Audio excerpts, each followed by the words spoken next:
Premium budget లో premium luxury villa అందిస్తుంది APR group వారి గోల్డెన్ లీవ్ విల్లాస్. ఇప్పుడే కాల్ చేసి మీ విల్లా బుక్ చేసుకోండి. మీరు బలంగా ఉంటే మిమ్మల్ని ఎవరు ఏం చేయలేరు.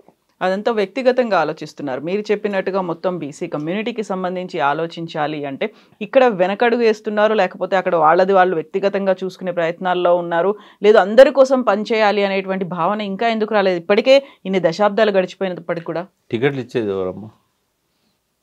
ఇప్పుడు ఏ పార్టీలో బీసీ టికెట్ ఇస్తాడా? ఇప్పుడు రామచంద్రరావు ఉన్నాడు, నా మిత్రుడే, నేను మాట్లాడలేదు ఇప్పటిదాకా. బట్ ఆయన దగ్గరికి పోయి వచ్చిన వాళ్ళు నాతో చెప్పుకుంటాను వాళ్ళ బాధలు.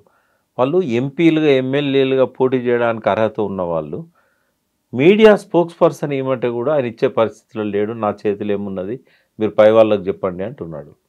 రబ్బర్ స్టాంప్ అధ్యక్షుడే కదా, వాయిస్ ఉండొచ్చు, మంచి మనిషి కావచ్చు, కానీ ఆయనకి వాళ్ళు పవర్ ఇవ్వలే కదా. అధ్యక్షుడు ఎవరున్నా అంతే. ఇప్పుడు టీఆర్ఎస్లో కేటీఆర్ఏ టికెట్లు ఇవ్వాలి, కేసీఆర్ ఇవ్వాలి. అదేవిధంగా కాంగ్రెస్లో పోయినట్టయితే మహేష్ గౌడ్ సంతకమే, రేవంత్ రెడ్డి చెప్పండి ఆయన ఎవరికి ఇచ్చే పరిస్థితి లేదు. మరి వాళ్ళు అధిష్టానానికి కోపం తెప్పించే పనులు చేస్తారా? ఒకవేళ చేయాలనుకుంటే వాళ్ళ ఆశీస్సులతో వాళ్ళ ఆదేశాలతో చేయాలి. అందుకే నేనేమంటున్నా, మీరు బలంగా ఉంటే మిమ్మల్ని పిలిచి టికెట్ ఇస్తుంది ఏ పార్టీ అయినా. ఈ బలం ఎట్లా వస్తుంది మీకు? ఈ ఉద్యమం ద్వారానే వస్తుంది. మీరు ఏదైతే అనుకుంటానో వాయిస్ బలంగా వినిపిస్తే నన్ను ఎక్కడ టార్గెట్ చేస్తారో అని, అది తప్పు. మీరు ఎంత బలంగా వాయిస్ వినిపించడమే కాదు, ప్రజల్లో కూడా బలంగా ఉద్యమాన్ని నిర్మించండి. ఇంకా 3 ఏళ్ళు ఉంది ఎలక్షన్స్కి. This is the right time to raise in the BC movement. బీసీల కోసం అంటూ ఒక పార్టీ కూడా ఏర్పాటు చేసిన తీన్మార్ మల్లన్న ఆయన ప్రయత్నాలు ఆయన చేస్తున్నారు. ఆయనకి ఎంత సపోర్ట్ వచ్చిందంటారు? కొంత ఆయన ఒక సెక్షన్ డెవలప్ చేసుకుంటున్నాడు, చాప కింద నీరులాగా. ఆయన పొద్దున బడి అని పెట్టుకున్నాడు. ఎర్లీ మార్నింగ్ 5 o'clockకే ఆయన అందరికీ ట్రైనింగ్ ఇస్తున్నాడు. ఆయన బీసీలు ఎట్లుండాలి, వాళ్ళ చైతన్యాన్ని ఎట్లుండాలి ఆయనకు తెలుసు. ఒక ఓవర్ నైట్లో బీసీ రాజ్యాధికారం రాదు. పార్టీ బలోపేతం కావాలంటే క్యాడర్ను బలంగా ఉండేటట్టు చూసుకోవాలి. కాబట్టి ఒక చాప కింద నీరులాగా ఆయన చైతన్యాన్ని విస్తరిస్తున్నాడు. ఆ చైతన్యం వృధాగా పోదు. విమర్శలు వస్తూనే ఉంటాయి. రేవంత్ రెడ్డి ఆయనను ప్రమోట్ చేశాడని విమర్శ వచ్చింది, ఇట్లాంటివన్నీ కూడా వచ్చినాయి. బట్ మల్లన్న నాకు తెలిసినంత వరకు కమిట్మెంట్తో ఉన్నాడు. కాకపోతే లీడర్షిప్లో కొన్ని లోపాలు ఉన్నాయి. ఆయన రాబోయే రోజుల్లో సవరించుకోవచ్చు. ఈ పొద్దున బడి కార్యక్రమం అయితే బీసీల చైతన్యాన్ని పెంచడం కోసం ఆయన బాగా మేధావులతోని ఇట్లాంటి వాళ్ళతోని రోజుకొకరితో మాట్లాడిస్తూ ఒక్కొక్క ఇష్యూ మీద అవేర్నెస్ క్రియేట్ చేస్తున్నాడు. ఒక ఎఫర్ట్ అయితే స్టార్ట్ అయింది. ఇప్పుడు ఒక ఉద్యమం రావాలన్నారు, ఒక ఇగ్నైటింగ్ ఫ్యాక్టర్ అంటారు, లేకుంటే ఒక డ్రైవింగ్ ఫోర్స్ అనేది ఉంటుంది. అది ఇప్పటిదాకా ఫీల్ అవ్వట్లేరా? మనం ఉద్యమం స్టార్ట్ చేయాలి, మనం పార్టిసిపేట్ చేయాలి, మనం ఒక బలం చూపించాలి అనేది. వాస్తవంగా ఇది రైట్ టైం ఆయన రైజ్ కావడానికి. పార్టీ పెట్టినప్పుడు రైట్ టైం కాదు, ఇప్పుడు పార్టీ పెట్టిండు కాబట్టి. ఇప్పుడు ఈ కార్యక్రమాలల్లో వీళ్ళు కలుపుకున్నా కలుపుకోకపోయినా తన బలంతో, తనకున్న మాట బలంతో, తనకున్న ఆర్గనైజేషన్ బలంతో ఆయన దూసుకుపోవడానికి ఇది టేక్ ఆఫ్ టైం. రన్వే మీద నమ్మట్లేదు ఆయన. లేదు, వాళ్ళు ఏం కార్యక్రమం తీసుకుంటారో నాకు తెలియదు. నేను వాళ్ళతో రెగ్యులర్ ఇంటరాక్షన్లో లేను, అడ్వైజర్గా కూడా నేను లేను. బట్ ఇది రైట్ టైం ఆయనకు. ఇప్పుడు ఈ ఇష్యూ మామూలు ఇష్యూ కాదు. ఎలక్షన్లు జరుగుతాయి, అది వేరు విషయం, స్టే రాకపోవచ్చు. కానీ అన్యాయం జరిగింది, బీసీలకు రేవంత్ అన్యాయం చేసిండని చెప్పడానికి మల్లన్నకు ఇది ఒక పాశుపదాస్త్రం. ఆయనకే కాదు, శ్రీనివాస్ గౌడ్, జాజుల శ్రీనివాస్ గౌడ్ మొన్నదాకా రేవంత్ రెడ్డితో ఉన్న జూబ్లీహిల్స్ ఎలక్షన్లో రేవంత్ రెడ్డి చెప్పినట్టుగా బీసీ క్యాండిడేట్ అనే పేరుతోని బలపరిచిన ఆ పార్టీ అభ్యర్థిని ఇవాళ మళ్ళీ ఎదగడానికి, తన క్యారెక్టర్ను పెంచుకోవడానికి ఇది రైట్ టైం.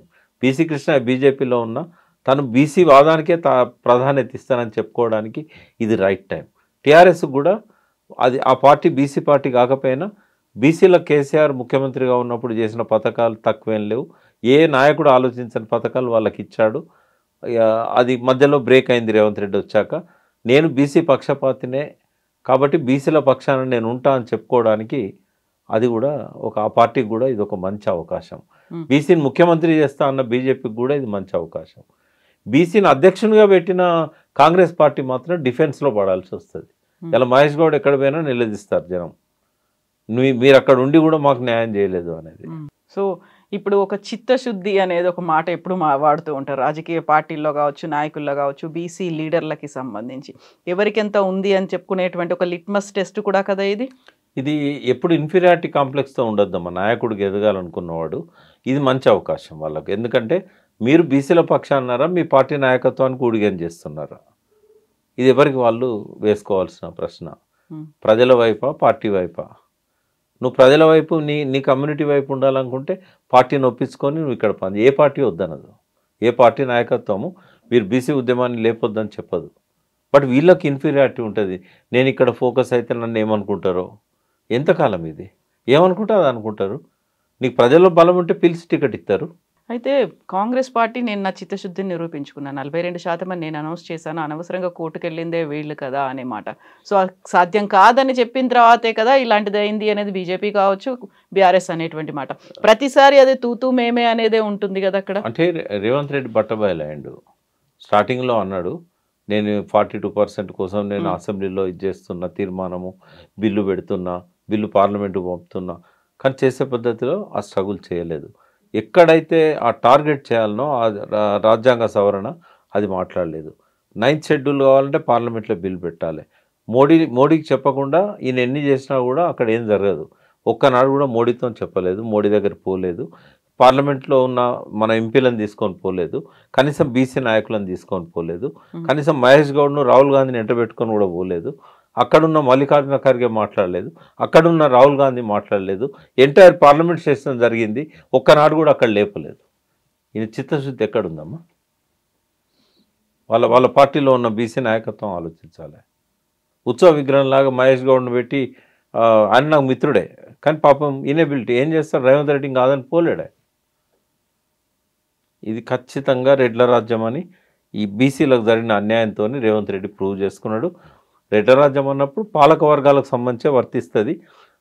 మిగతా రెడ్ల గురించి నాకు ఎటువంటి ఆరోపణ లేదు, వాళ్ళందరినీ నేను గౌరవిస్తాను. కానీ రేవంత్ రెడ్డి కానీ ఆ పార్టీలో ఉన్న క్యాబినెట్ మంత్రులు కానీ వాళ్ళు బీసీలకు ద్రోహం చేస్తారు. Yes, Prakash garu. Thank you so much, sir. Thank you. And for more videos, please subscribe to iDream. Please subscribe to iDream. Please subscribe iDream. And please subscribe to iDream. For more videos, subscribe to iDream. please like, share and subscribe to the channel. Congratulations, iDream. Subscribe to iDream. Subscribe to iDream. So subscribe to iDream Media. iDream ki iDream team andarki huge congratulations. Please subscribe iDream Media. Please subscribe to iDream. Subscribe iDream. Please subscribe to iDream. iDream అంటే నా కళల ఛానల్ను subscribe చేసుకున్న నోరు తిరుగుతలేదు, మీరైతే గంట గుర్తు కొట్టండి. For more such videos, please subscribe to iDream. Subscribe to iDream. Please subscribe to iDream. Please subscribe iDream Media. Please do subscribe to iDream. Please subscribe to iDream Media. For best entertainment and information, please subscribe iDream. And don't forget to subscribe to iDream.